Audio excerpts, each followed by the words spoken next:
About a month ago, two high-ranking prosecutors leading the Manhattan District Attorney's investigation into Donald Trump abruptly resigned. Those prosecutors, Carrie Dunn and Mark Pomerantz, submitted their resignations after the newly elected DA indicated that he had doubts about moving forward with a case against Trump.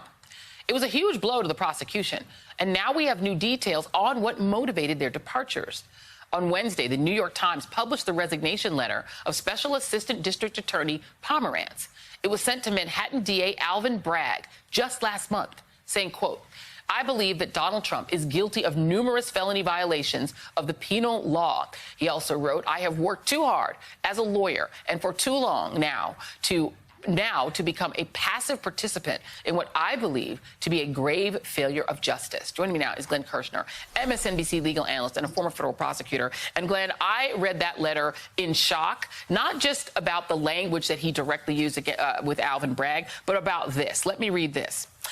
This is part of the letter as well. In late 2021, then District Attorney Cyrus Vance directed a thorough review of the facts and law relating to Mr. Trump's financial statements. Mr. Vance had been intimately involved in our investigation, attending grand jury presentations, sitting in on certain witness interviews, and receiving regular reports about the progress of the investigation. He concluded the facts warranted prosecution, and he directed the team to present evidence to a grand jury and to seek indictment of Mr. Trump and other defendants as soon as reasonably possible. How on earth could Alvin Bragg turn down this prosecution? Well, that is a question, Joy, that the people of New York, and by extension, the people of the nation, deserve an answer to. Because, Mark Pomerantz, people should remember, he was a very accomplished federal prosecutor. He headed up the appellate division at the Southern District of New York U.S. Attorney's Office. He then did a second stint in that office. He headed up the criminal division, and in that capacity, he successfully tried mob boss John Gotti. He also served as a criminal defense attorney in white-collar cases, and he is universally regarded as a white-collar crime subject matter expert. I mean, he knows how to prosecute. He knows a case that can be proved beyond a reasonable doubt when he sees it. And he makes clear in this letter, Joy, the evidence supports the conclusion that Donald Trump committed felony crimes and that the evidence can prove him guilty beyond a reasonable doubt. And he said it's a grave injustice if these charges aren't brought. We're always talking about how we don't know what's going on in the Department of Justice. Well, guess what? We now know what went on inside the Manhattan District Attorney's Office. They built a case against Donald Trump that could and should have been brought, and Alvin Bragg put a stop to it. And we have no idea why. We enjoy wide latitude when we're exercising prosecutorial discretion, Joy. I exercised that discretion for 30 years. But you know what? Prosecutors can also abuse that discretion. And from the outside, given everything we know, it looks like Bragg abused his discretion. And we need to know more about why he made that decision. And Alvin Bragg is invited to come on the show and explain this because it sure smells like corruption to me. Michael Cohen testified under oath that Donald Trump did exactly what the investigators found that he did. And Cyrus Vance, who was not exactly aggressive about going after the Trump family, let's just be honest, when he was in that job, he even said that he should be prosecuted. Something smells corrupt here, and I think it definitely should be investigated. And the voters of New York should hold Alvin Bragg accountable. Let's move on to Ginny Thomas. Speaking of corruption, let me read this. This is a news story that broke in the Washington Post late today. Virginia Ginny Thomas, the wife of Supreme Court Justice Clarence Thomas, urged White House Chief of Staff Mark Meadows, to pursue unrelenting efforts to overturn the 2020 election, text show.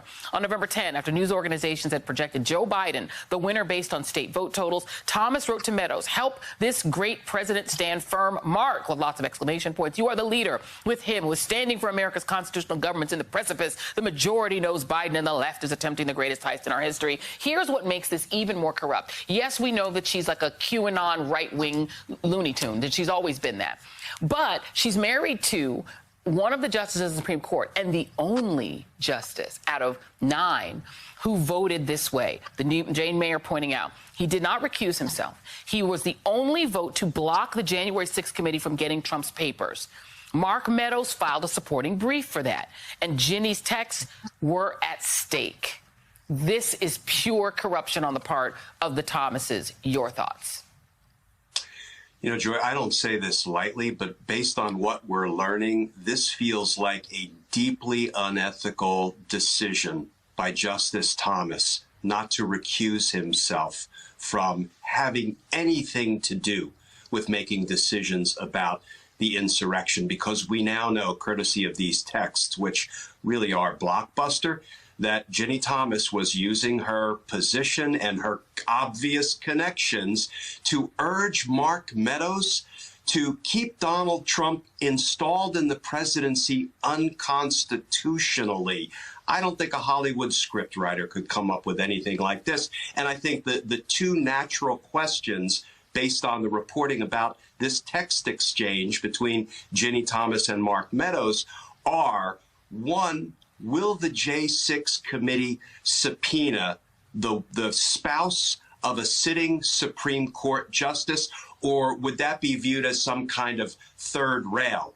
I think, no one is above the law. I've heard that before. Well, let's prove it by treating Ginny Thomas the way we would treat any other witness and beyond, because we don't know if she's just a witness or she may have some criminal exposure for what happened on January 6th, or what happened before with respect to organizing it, or what happened after with respect to either covering it up or giving aid and comfort to the insurrectionists, which in itself is a crime. But one thing is clear, Joy, Clarence Thomas should be nowhere near sitting as a justice presiding over any of these decisions. But he also voted literally to protect his own wife's texts in that case. He himself should perhaps be subpoenaed. Let me just, for those of you, just to remind you what was at stake here. Here's Mo Brooks talking about what Trump wanted him to do.